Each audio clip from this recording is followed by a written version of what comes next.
بالله من الشيطان الرجيم.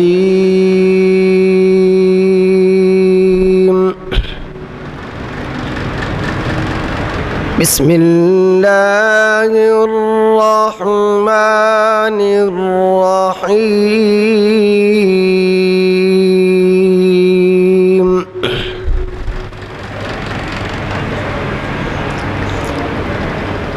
قل هو الذي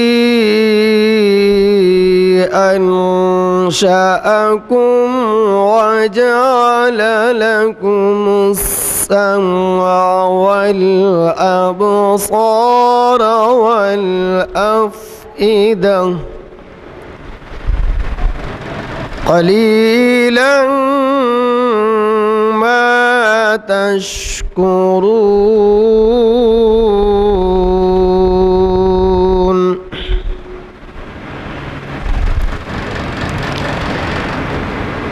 قل هو الذي ذرأكم في الأرض وإليه تحشرون ويقولون متى هذا الوعد إن كنتم صادقين.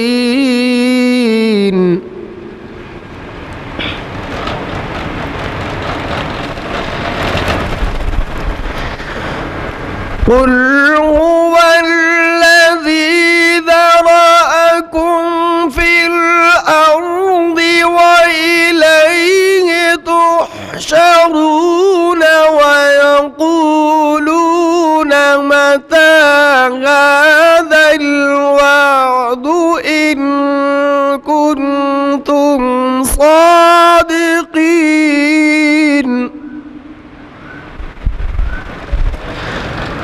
قل إنما العلم عند الله وإنما أنا نذير مبين. قل إنما العلم عند الله وإنما أنا نذير مبين. صدق الله العظيم. الحمد لله وكفى والصلاة والسلام على سيد الرسل وخاتم الأنبياء وعلى آله وأصحابه الذين أوفوا عهدا الذين هم خلاصة العرب العرباء وخير الخلائق بعد الأنبياء. أما بعد فأعوذ بالله من الشيطان الرجيم. بسم الله الرحمن الرحيم. والذين اجتنبوا الطاغوت أن يعبدوها وأنابوا إلى الله فبشر عباد الذين يستمعون القول فيتبعون أحسنه أولئك الذين هداهم الله وأولئك هم أولو الألباب. قال النبي صلى الله عليه وسلم يا أبا هريرة احفظ الله يحفظك احفظ الله تجده تجاهك وإذا استعنت فاستعن بالله وإذا سألت فاسأل الله. صدق الله العظيم وصدق رسوله النبي الأمي الكريم. ونحن على ذلك لمن الشاهدين والشاكرين والحمد لله رب العالمين۔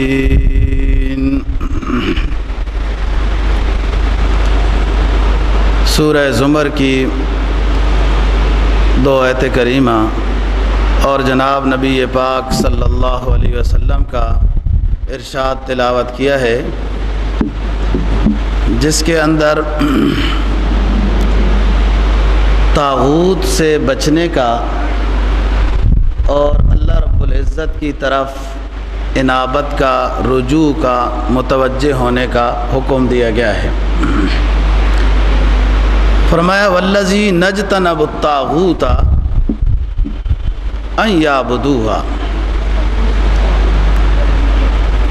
وہ لوگ جو طاغوت کی عبادت سے بچتے ہیں، وَأَنَابُوا إِلَى اللَّهِ، اور اللہ رب العزت کی طرف انابت کرتے ہیں، یعنی اللہ کی عبادت کرتے ہیں، طاغوت کی عبادت سے بچتے ہیں، ایسے لوگوں کو خوشخبری سنا دو۔ الذین یستمعون القول، یہ وہ لوگ ہیں کہ جو بات کو سنتے ہیں، فیتبعون احسنہ، پھر اس پہ اچھے طریقے سے عمل کرتے ہیں، یا ان میں جو خوب اچھی بات ہو اس پر عمل کرتے ہیں۔ اولئک الذین ھداھم اللہ، یہ وہ لوگ ہیں جن کو اللہ نے ہدایت عطا کر دی ہے۔ وَأُولَئِكَ هُمْ أُولُو الْأَلْبَابِ، اور یہ لوگ ہیں عقل والے۔ جناب نبی پاک صلی اللہ علیہ وسلم کا ارشاد تلاوت جو کیا ہے، آپ صلی اللہ علیہ وسلم نے حضرت ابو ہریرہ رضی اللہ تعالیٰ عنہ کو خطاب کر کے یہ جملے نصیحت کے ارشاد فرمائے۔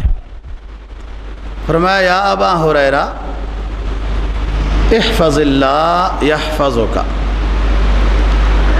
آپ اللہ کا خیال کریں، اللہ آپ کا خیال کرے گا۔ مراد کہاں ماننا ہے؟ شریعت کے مطابق چلنا ہے، اور اللہ کے رسول کے حکم کے مطابق ایمان و عقیدہ اعمال بنانا ہے۔ یہ ہے احفظ اللہ، آپ اللہ کا لحاظ رکھیں، اللہ آپ کا لحاظ رکھے گا۔ احفظ اللہ تجدہ تجاہک، آپ اللہ کا خیال رکھیں تو جب آپ مشکل میں پڑ جائیں گے، تجدہ تجاہک، تو اپنے رب کو اپنے سامنے پائے گا۔ وَإِذَا سَأَلْتَ فَاسْأَلِ اللَّهِ، اور جب آپ اللہ تعالیٰ سے مانگے، سوال کریں، جب آپ کو کوئی ضرورت پیش آئے تو صرف اللہ سے سوال کریں۔ وَإِذَا سَأَلْتَ فَاسْأَلِ اللَّهِ وَإِذَا اسْتَعَنْتَ فَاسْتَعِنْ بِاللَّهِ، اور جب کبھی مدد کی ضرورت پیش آ جائے تو پھر بھی صرف اللہ رب العزت سے مدد طلب کر، تو تمام امور میں تو اللہ رب العزت کو اپنا حامی و ناصر پائے گا۔ یہ آپ نے حضرت ابو ہریرہ رضی اللہ تعالیٰ عنہ کو نصیحت کی، اور یہی ایمان والے کا اسلحہ ہے، یہی اس کی پونجی ہے، یہی اس کا سرمایہ ہے، اور اسی میں ایمان والے کی نجات ہے، کامیابی ہے، دنیا میں بھی سکون ہے اور آخرت میں بھی نجات اور فلاح اور کامیابی ہے، کہ جب یہ ہر وقت اپنے دل و دماغ کو متوجہ اللہ رکھے تو پھر تمام امور میں اللہ رب العزت اس کی مدد کرتے رہیں گے۔ فرمایا والذی نجتنب الطاغوت ان یعبدوها، وہ لوگ جو طاغوت کی عبادت کرنے سے بچتے ہیں، دور رہتے ہیں، اس کا حکم نہیں مانتے۔ طاغوت ہے کیا؟ علماء نے لکھا ہے کہ طاغوت شیطان کے معنی میں بھی استعمال ہوتا ہے، طاغوت ساحر کے معنی میں بھی آتا ہے، کاہن کے معنی میں بھی آتا ہے،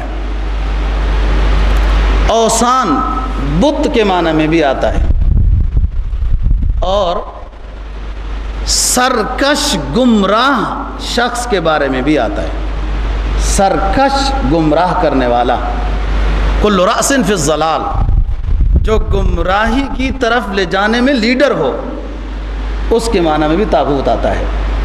یہی بات ہے کہ غلط طاقت کو طاغوتی طاقت سے تعبیر کیا جاتا ہے، وَالَّذِينَ اجْتَنَبُوا الطَّاغُوتَ أَن يَعْبُدُوهَا۔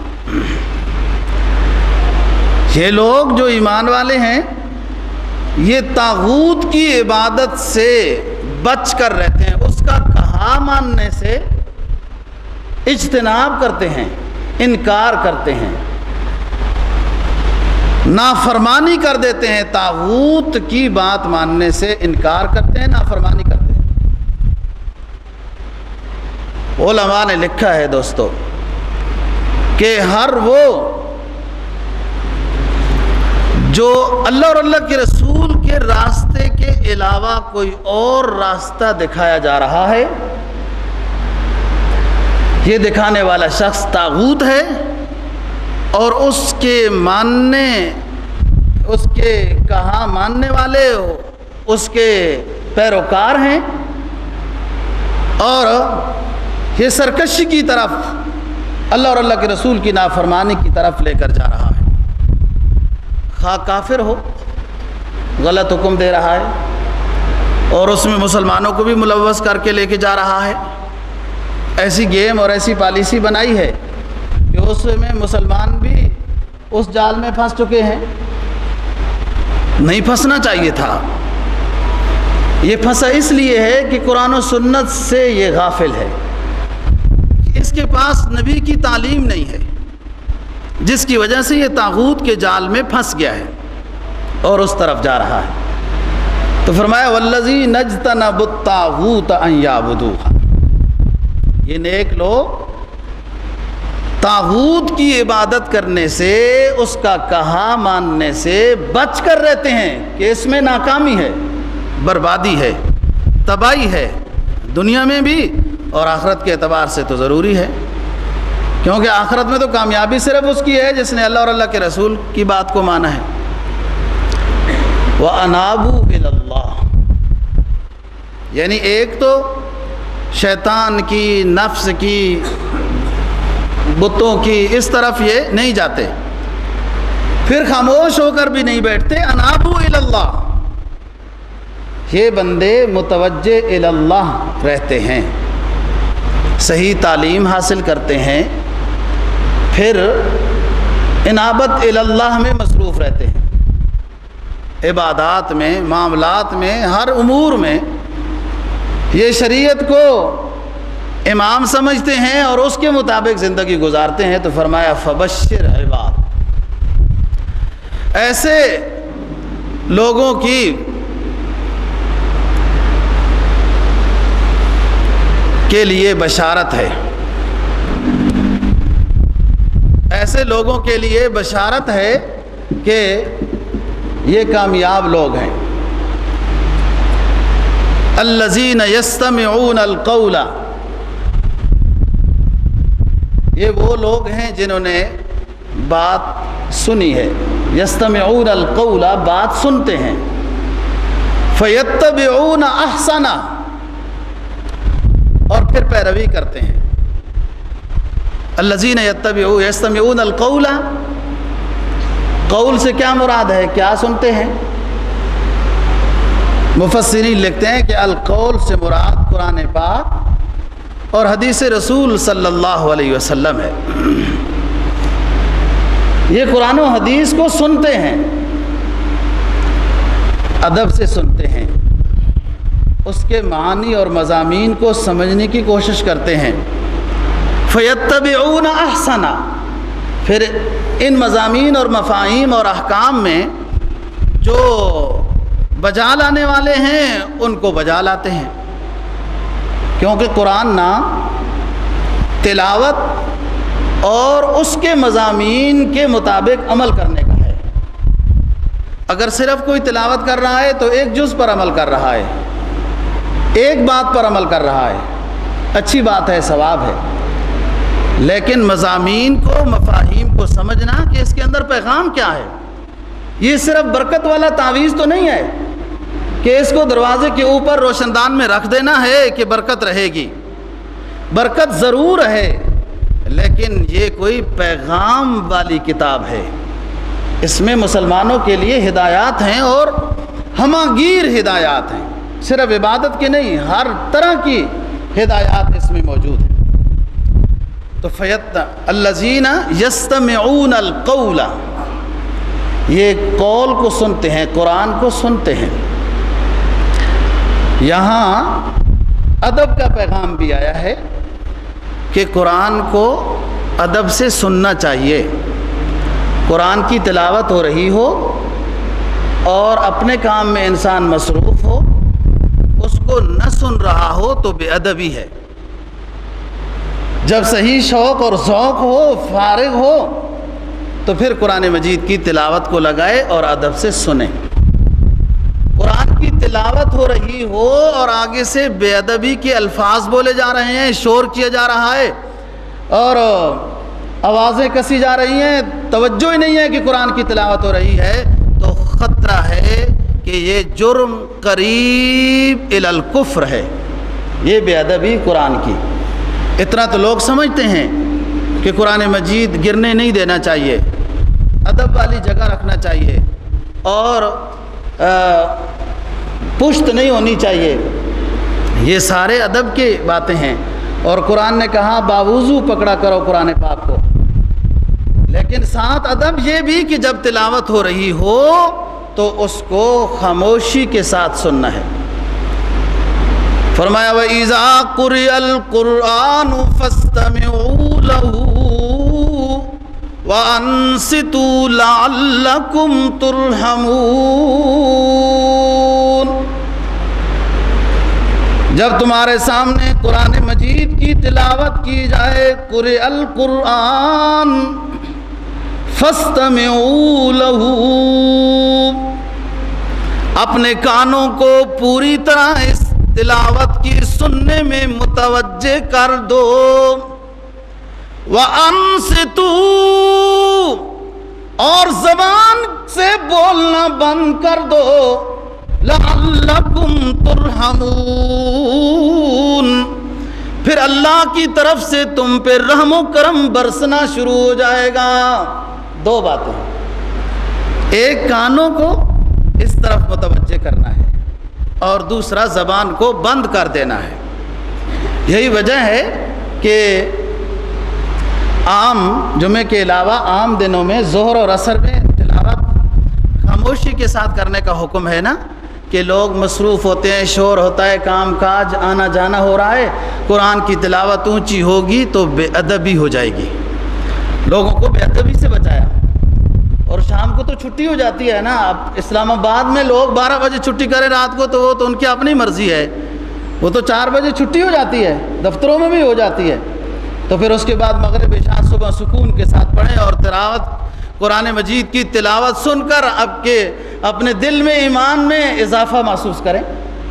رہی بات آپ کہیں جمعے میں اونچی تلاوت کیوں ہے، اس میں تو سب کچھ کام بند کرنے کا حکم ہے، یہ تو اسلام کے شعائر میں سے ہے۔ سب آؤ، جمعے کی نماز کی ادائیگی کے لیے آرڈر دے دیا ہے، آگے پیچھے بھی نہیں، سب نماز کے لیے آ جاؤ، تو اس میں اونچی تلاوت ہوگی کہ بے ادبی کا خطرہ نہیں ہے۔ اب کوئی دفتروں میں پڑھا رہے نہ آئے تو وہ تو اس کا اپنا قصور ہے، حکم تو جمعے کا یہ ہے کہ سب آؤ۔ اذا نودی للصلاۃ من یوم الجمعہ فاسعوا الی ذکر اللہ، اور کسی عبادت کے لیے یہ نہیں کہا صفا مروہ میں صحیح کرنی ہے وہاں پہنچ کر، جب اذان ہو گئی جمعے کی فاسعوا الی ذکر اللہ وذروا البیع، دوڑ کر آؤ جمعے کی نماز کے لیے، اس میں بہت بڑا انعام ہے۔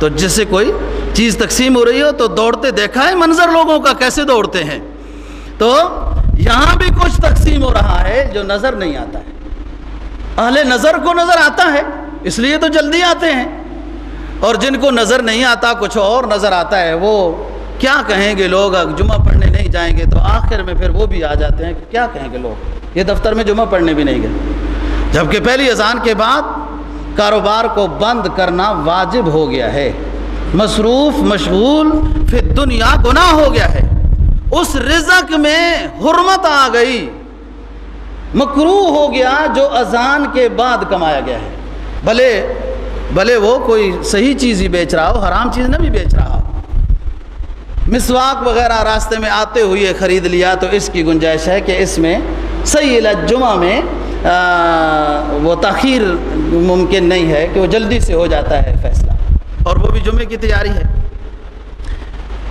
تو بات ہو رہی ہے الذین یستمعون القول، کہ ان لوگوں کو بشارت دے دو جو اللہ کی بات، اللہ کے رسول کی بات کو لے کر چلتے ہیں، طاغوت کی بات سے اپنے آپ کو بچاتے ہیں، شیطان کی، ساحر کی، کاہن کی، بتوں سے، یہ سرکشوں سے، گمراہ لیڈروں سے، یہ غلط لے جاتے ہیں، یہ فساد کرتے ہیں، یہ برباد کرنے والے ہیں۔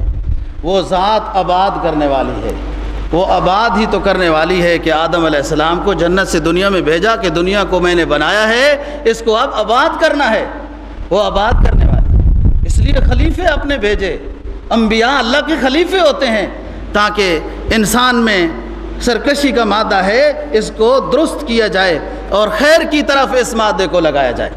فبشر عباد الذین یستمعون القول، کہ یہ بات کو سنتے ہیں، اچھا پھر سننے کے بعد یہ مجنون نہیں ہے، مدہوش نہیں ہے، یہ سننے والے بے وقوف نہیں ہیں، ان پر سکر طاری، نشہ طاری نہیں ہے۔ فَيَتَّبِعُونَ أَحْسَنَ، یہ غور و فکر کرتے ہیں یہ بات کون کرنے والا ہے، کیسا کرنے والا ہے، کیسی بات کر رہا ہے، اور اس کی بات میں وزن کتنا ہے، اور اس کے مد مقابل کی بات میں وزن کتنا ہے، یہ ساری چیزوں کو دیکھ کر پھر جو عمدہ بات ہوتی ہے اس کے مطابق یہ عمل کرتے ہیں۔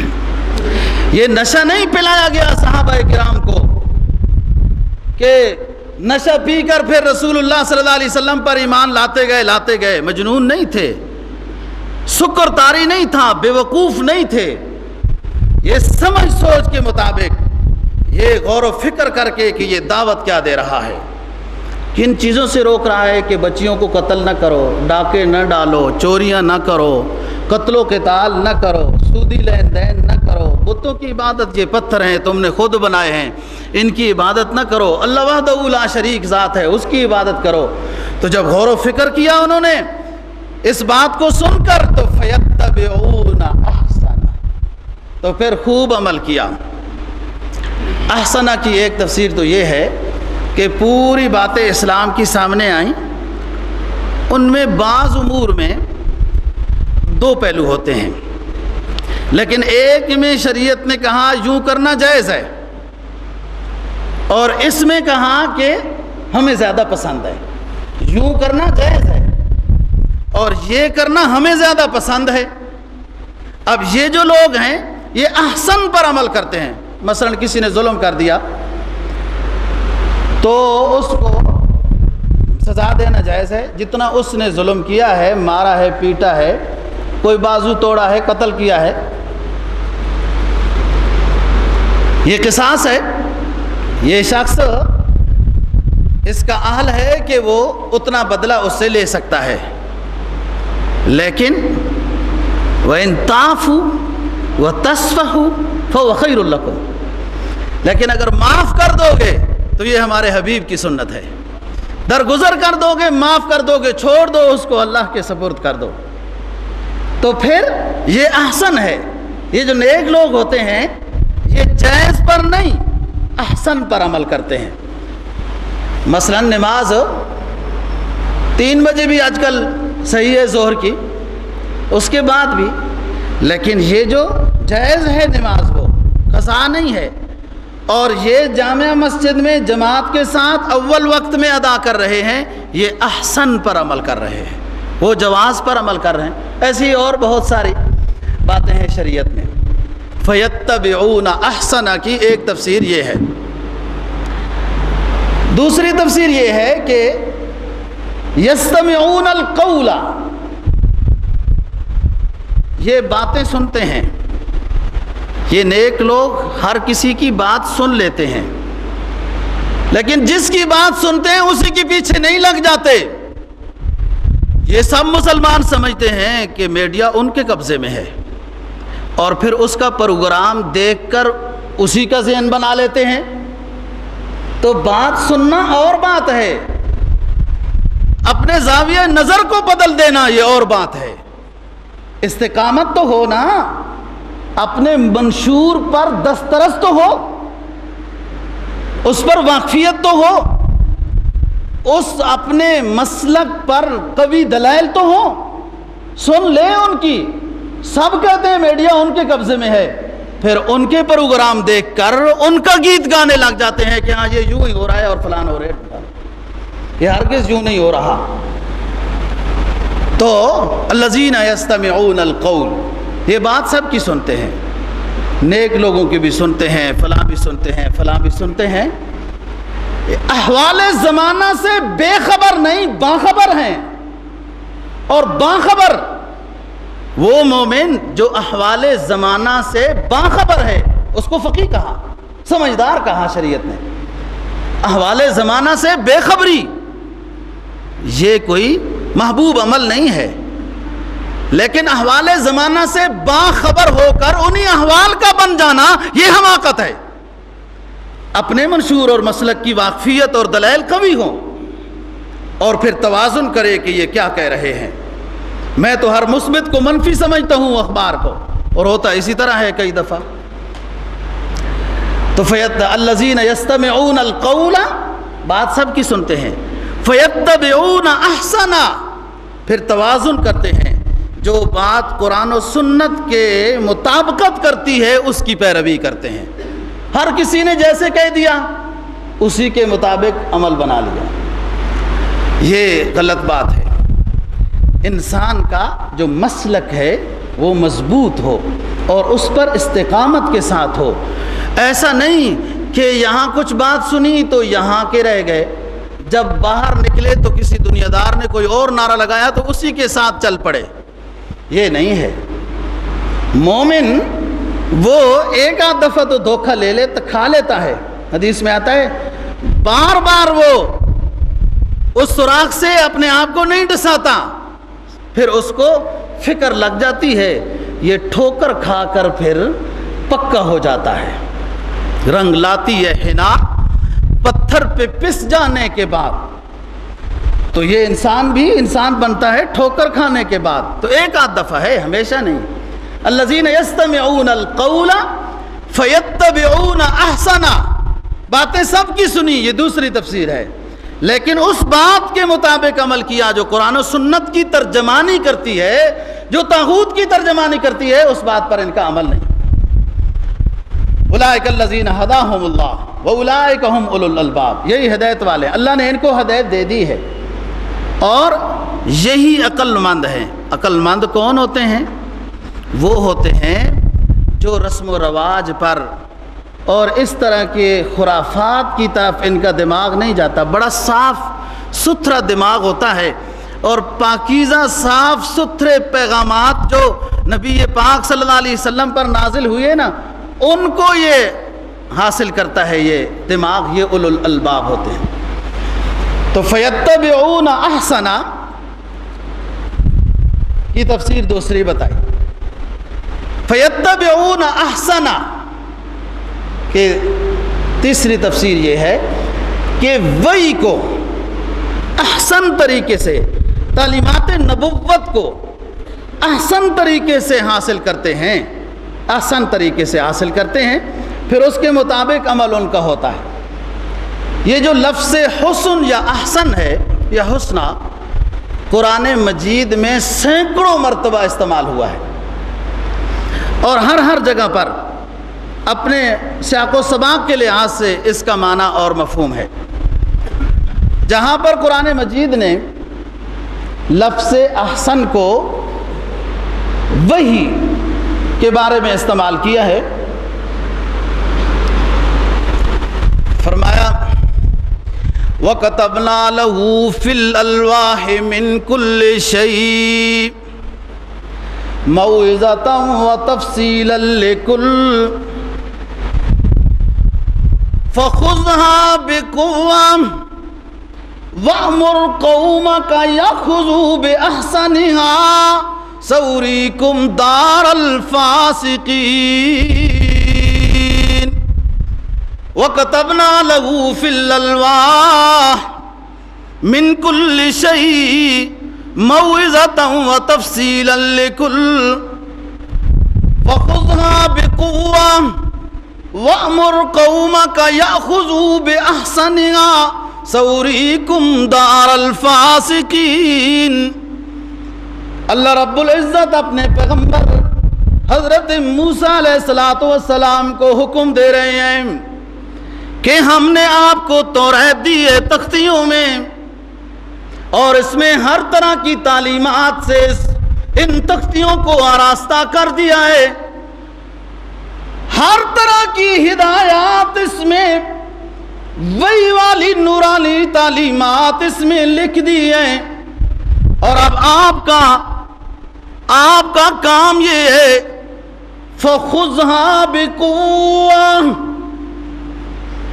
اس کتاب کو مضبوطی سے پکڑنا، کہیں دنیا کے طوفانوں کی زد میں نہ ہو جانا. فَخُذْهَا بِقُوَّةٍ. بلو ایریا والو، اللہ رب العزت اپنے کلیم کو کہہ رہا ہے کہ آسمانی کتاب کو مضبوطی سے پکڑنا.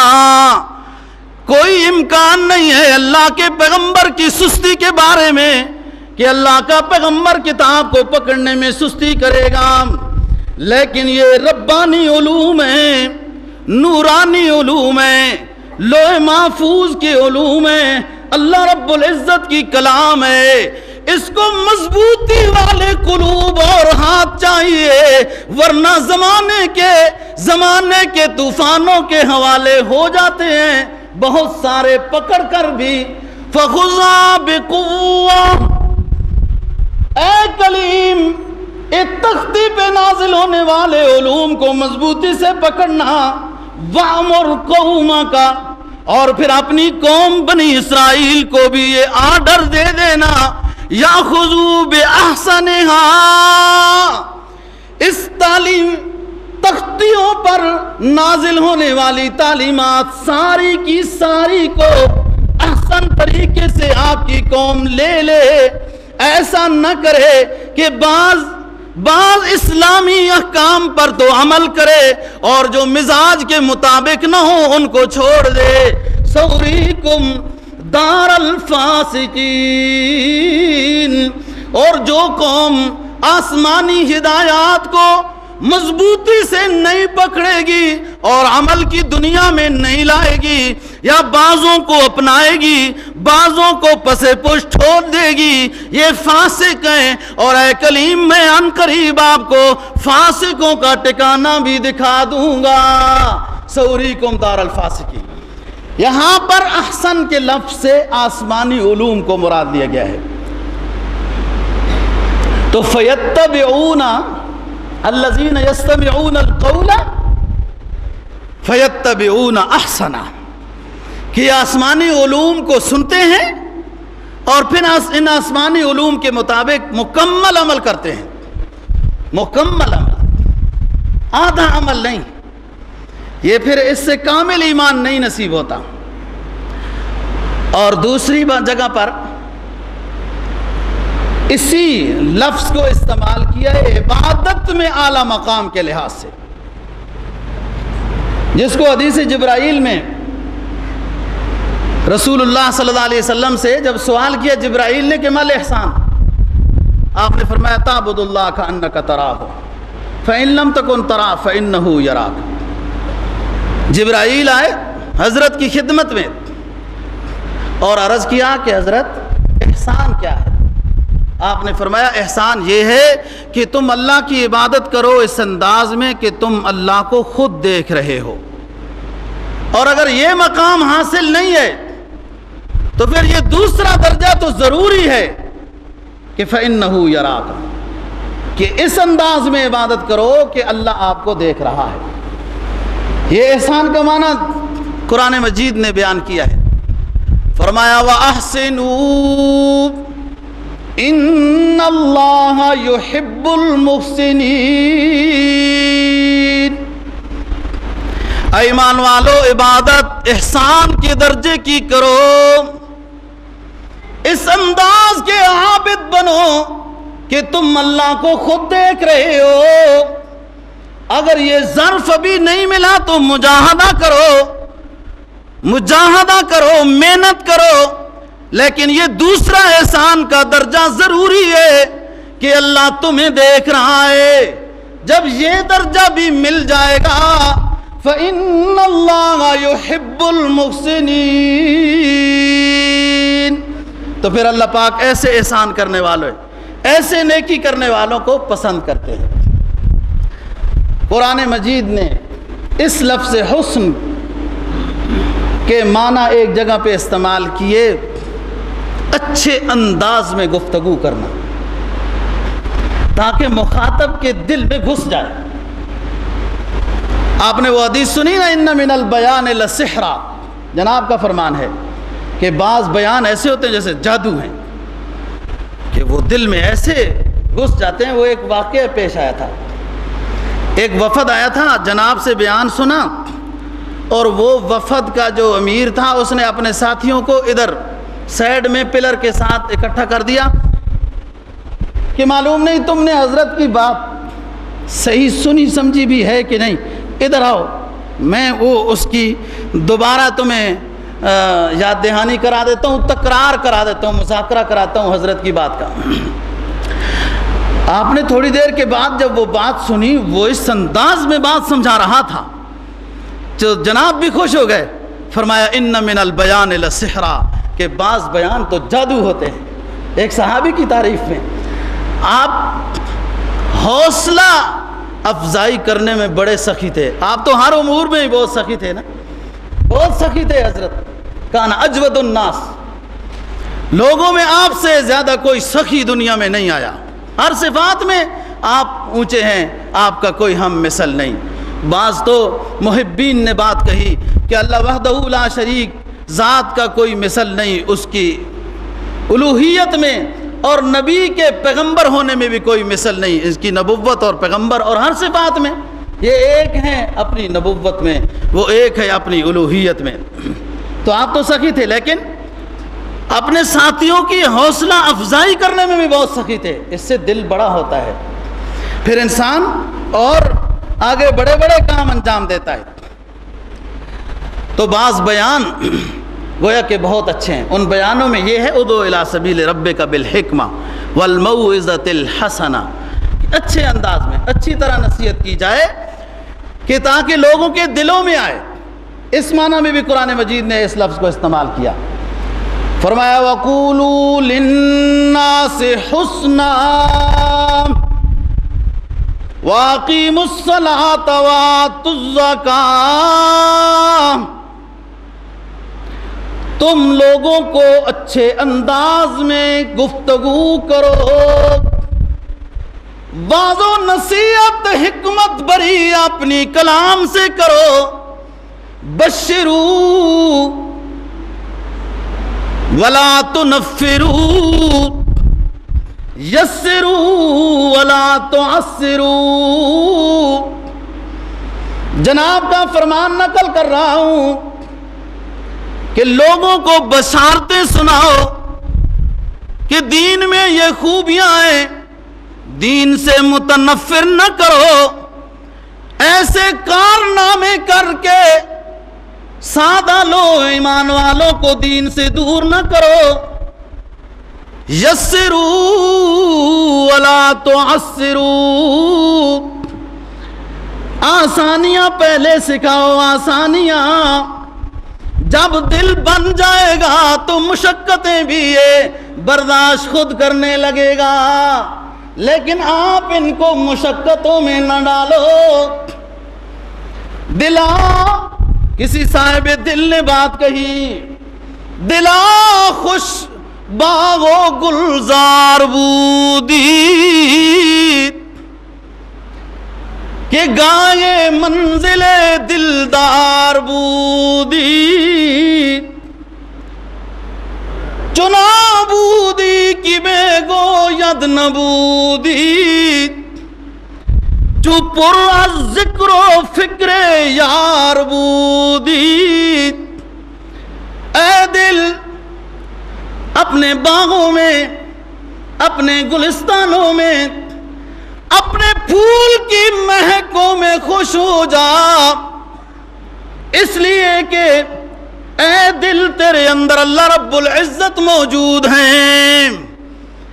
تو ایسا دل ہے کہ ہر وقت تیرے دل میں دل بنانے والا موجود ہے۔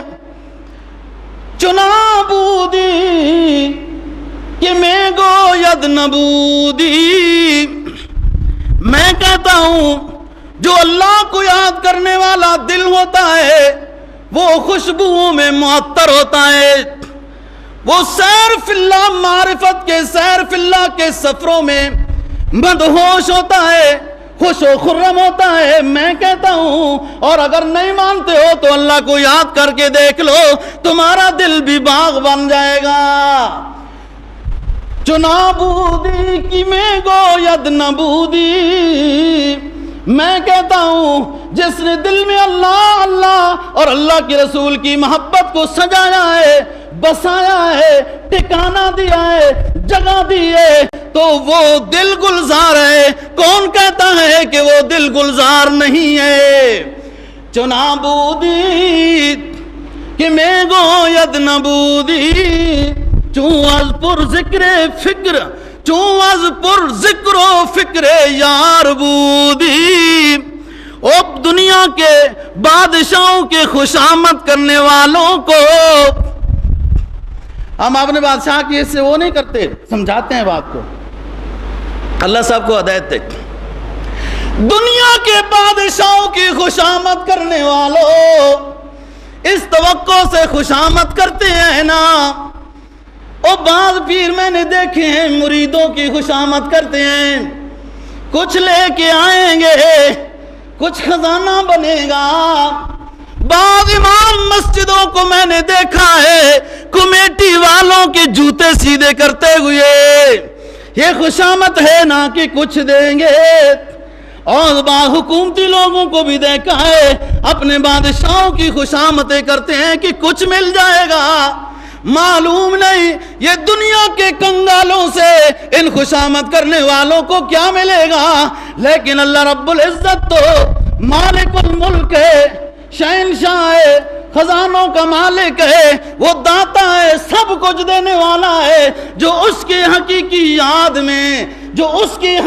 یاد میں لگ جائے گا، یہ دنیا بھی اس کی سکون اور آخرت بھی کامیابی ہو جائے گی۔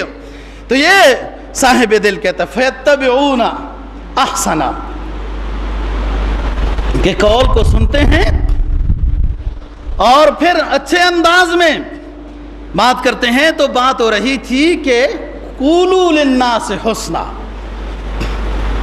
قرآن مجید نے اس لفظ کو احسان کے معنی میں بھی استعمال کیا ہے، یعنی کسی کے ساتھ تعاون کرنا، مہربانی کرنی، خیال کرنا، یہ بھی ثواب ہوتا ہے۔ حدیث میں آتا ہے کسی کو خندہ پیشانی کے ساتھ مل لیا تو صدقہ ہے، ثواب ہے اس پر۔ دو مسلمان الحب فی اللہ، کوئی غرض درمیان میں نہیں، الحب فی اللہ کے ساتھ مسافہ کر لیتے ہیں، فرمایا ہم نے ان کے گناہ معاف کر دیے۔ یہ تو اس پر تو کچھ بھی خرچ نہیں ہوتا۔ آج کل تو ہر کوئی یہ سوچتا ہے کہ اس سے ملنے میں مجھے فائدہ کتنا ہے۔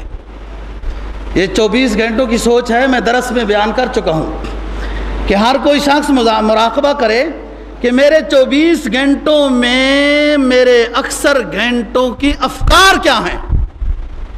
یہ چھٹی کر کے بھی فکر وہی ہے کہ کل یہ کرنا ہے، پرسوں یہ کرنا ہے، یہ پیسے اس سے لینے ہیں، یہ اس کو دینا ہے، یہ اس کو خریدنا ہے، یہ اس کو بنوانا ہے، یہ اس پر نفع ہے، یہ اس پر نقصان ہو رہا ہے۔ یہی فکر، حالانکہ یہ فکر مطلوب نہیں تھی، یہ ہو جانی ہے، ہو جاتی ہے بہت ساروں کی، اس مقام پہ آئے تو ہو جاتی ہے۔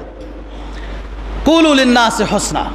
اب ترجمہ بتا رہا ہوں کہ لفظ حسن احسان کے معنی میں آیا، دوسرے کا خیال کرو، اور اس سے فائدہ ہوتا ہے، ادھر سے اور خزانے کھلتے ہیں. فرمایا وابتغ فیما آتاک اللہ الدار الآخرہ ولا تنس نصیبک من الدنیا واحسن کما احسن اللہ الیک ولا تبغ الفساد فی الارض ان اللہ لا يحب المفسدین. وابتغ فیما آتاک اللہ الدار الآخرہ. او علم و ہنر کے مالک ہو، عقل و دانش کے ماہر ہو، ترجمہ کر رہا ہوں اللہ رب العزت کی وحی کا جو رسول اللہ صلی اللہ علیہ وسلم پر نازل ہوئی، اور نبی کو خطاب ہو رہا ہے، نبی کو وابتغ فیما آتاک اللہ الدار الآخرہ. اے نبی، جو اللہ نے آپ کو دیا ہے اس میں سے، اس کی مدد سے، اس میں سے، اس کے ذریعے سے اپنے آخرت والے گھر کو بنا لو. یہ خطاب اولی ہے نبی پاک صلی اللہ علیہ وسلم کو، چونکہ وہ مرکز وحی ہے اس لیے خطاب اول ان کو ہے، لیکن خطاب ثانی پوری دنیا کے عموم کے لیے سب مسلمانوں کو ہے. وابتغ فیما آتاک اللہ الدار الآخرہ. اے مسلم، جو اللہ نے آپ کو دیا ہے، جامع معنی کلام ہے، اللہ نے آپ کو وقت دیا ہے، اللہ نے آپ کو صحت دی ہے، اللہ نے آپ کو عقل دی ہے، اللہ نے آپ کو دل دیا ہے، اللہ نے ہر طرح کے وجود پر نعمتوں سے نوازا ہے، آپ کو کھیتی باڑیاں باغات دی ہیں، بڑے بڑے کاروبار اور افسروں والے عہدے دیے ہیں.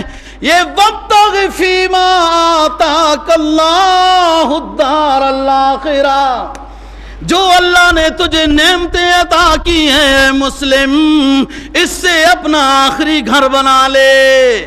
یہ بن جاتا ہے ان ہاتھوں سے بھی آخری گھر، بن جاتا ہے اس زبان سے بھی آخرت کا گھر، بن جاتا ہے ان کانوں سے بھی آخرت کا گھر. کوئی بنانا تو چاہے، ان پاؤں سے بھی آخرت کا گھر بن جاتا ہے، ان نگاہوں سے بھی آخرت کا گھر بن جاتا ہے، اس قلب سے بھی آخرت کا گھر بن جاتا ہے. وابتغ فیما آتاک اللہ الدار الآخرہ. تلاش کر، ڈھونڈنا، محنت کر، مجاہدہ کر ان چیزوں میں جو اللہ نے تجھے دی ہیں، اور ان کے ذریعے سے آخرت اپنی تلاش کر لے. اور وَلَا تَنْسَ نَصِيبَكَ مِنَ الدُّنْيَا. قرآن صرف رہبانیت کا پیغام نہیں دیتا، دنیا کمانے والوں کی بھی حوصلہ شکنی نہیں کرتا. جب وہ جائز طریقوں سے دنیا کو کمائیں، جائز جگہوں میں دنیا کو خرچ کریں، قرآن ان کی بھی حوصلہ افزائی کرتا ہے. آخرت کا گھر ان نعمتوں کے ذریعے سے بنا لو. وہ اصل بینک بیلنس ہے، پہلے اس کو بنا لو. وَلَا تَنْسَ نَصِيبَكَ مِنَ الدُّنْيَا. اور دنیا کے حصے کو بھی نہ بھول جاؤ. کھانا کھانا منع نہیں ہے، پانی پینا منع نہیں ہے، اچھے لباس پہننا منع نہیں ہے، عمدہ گھروں میں رہنا منع نہیں ہے، عمدہ گاڑیوں میں گھومنا منع نہیں ہے، معطر فضاؤں میں رہنا منع نہیں ہے، حلال کھانے کھانا منع نہیں ہے. وَلَا تَنْسَ نَصِيبَكَ مِنَ الدُّنْيَا. لیکن اس میں قدر گزارا ضرورت لینا، کیونکہ ہمیشہ تو نے اس میں نہیں رہنا. پہلے اس گھر کو بنا لینا کہ اس میں تو نے ہمیشہ رہنا ہے. وابتغ فیما آتاک اللہ الدار الآخرہ ولا تنس نصیبک من الدنیا واحسن کما احسن اللہ الیک. تو لوگوں پر احسان کیا کر جس طرح تیرے رب نے تیرے اوپر احسان کیے۔ او کس میڈیکل سے تو نے اپنے کان خریدے ہیں؟ او کس سرجری ڈاکٹر سے تو نے اپنی ناک لگوائی ہے؟ او کس امریکہ کے بڑے میڈیکل کالجوں سے تو نے یہ ہاتھ اور یہ چیزیں لی ہیں؟ یہ سب اس داتا کے احسانات ہیں جو تجھ پر ہوئے ہیں، تیرے وجود میں نظر آتے ہیں، تیرے گھر میں نظر آتے ہیں اللہ کے احسانات، تیرے کاروبار میں نظر آتے ہیں اللہ کے احسانات، تیرے ملک میں دنیا کے سارے ملکوں کے مقابلے میں اللہ کے احسانات نظر آتے ہیں۔ لیکن کیا کریں، اس ملک کے مالی ہی، اس باغ کے مالی ہی جو بک گئے تو ہم کیا کریں؟ اب کچھ نہیں کر سکتے ہیں۔ لیکن یہ سب احسانات ہیں اللہ کے، یہ اللہ کے احسانات تجھ پر ہیں، اور تو بھی اللہ کی مخلوق پر احسان کیا کر۔ احسن کما احسن اللہ علیک ولا تبغ الفساد فی الارض، زمین میں فساد نہ پھیلانا۔ ایک مسلمان کی جان کو قتل کر دینے سے اللہ کا عرش ہل جاتا ہے۔ مسلم کی جان کو ضائع نہ کرنا، مسلم کی بے آبرو سے بیت اللہ منہدم ہونے سے بھی زیادہ گناہ ہو جاتا ہے۔ لا تبغ الفساد فی الارض ان اللہ لا يحب المفسدین۔ وہ فسادیوں کو اللہ پسند نہیں کرتا ہے۔ فرعون کو اللہ کب پسند کرتا تھا، لیکن 400 سال حکومت عطا کر دی۔ نمرود کو کب پسند کرتا تھا اللہ رب العزت، جو اللہ کے خلیل کو آگ میں ڈال رہا ہے۔ اس بادشاہ کو اللہ کب پسند کر رہا ہے، لیکن سینکڑوں سال اس کو بھی حکومت دے دی۔ بخت نصر کو کب اللہ رب العزت پسند کر رہے تھے، وہ تو ظالم بیت المقدس کو بار بار شہید کرتا تھا، لیکن اس ظالم کو بھی کئی سال حکومت دے دی ہے۔ اور ایک اپنے پیغمبر کو بھی پوری دنیا پہ حکومت عطا کر دی، سلیمان علیہ السلام کو۔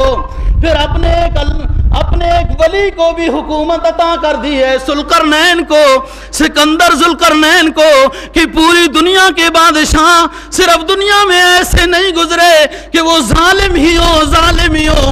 اللہ نے پوری دنیا کے بادشاہ ایسے بھی عطا کیے کہ جو انصاف والے تھے۔ سکندر ذوالقرنین وَلَا تَبْغِ الْفَسَادَ فِي الْأَرْضِ، زمین میں فساد نہ پھیلانا۔ درگزر عفو، کوئی ظلم و زیادتی بھی ہو جائے تب بھی معاف کرو، فساد کی اجازت نہیں۔ ان اللہ لا يحب المفسدین، فسادیوں کو اللہ پسند نہیں کرتا۔ اور فسادی کون ہوتا ہے؟ جو انسانیت کو مارے وہ بھی فسادی ہوتا ہے۔ اور پھر جو مسلمانوں کو قتل کرے، اور جن مسلمانوں کو یہ بھی نہیں پتا کہ مارا کیوں جا رہا ہے، گولے اوپر آ گئے اور گاؤں سے لوگ بھاگ گئے، معلوم نہیں گولا کیوں آیا اور بھاگ کیوں رہے ہیں۔ مارنے والوں کو کیا پتا کیوں مار رہے ہیں، جن کو گولے مارے جا رہے ہیں ان کو بھی نہیں پتا کیوں مارے جا رہے ہیں۔ یہ فساد فی الارض ہوتا ہے۔ اقبال کہتا ہے نا، فساد قلب و نظر ہے فرنگ کی تہذیب۔ یہ فساد کرنے والے لیڈر، ان کے دماغوں میں پیغمبر کی نورانی تعلیم نہیں ہے، اس لیے تو ان کے سامنے قتل انسانی قتل مولی کے برابر ہے۔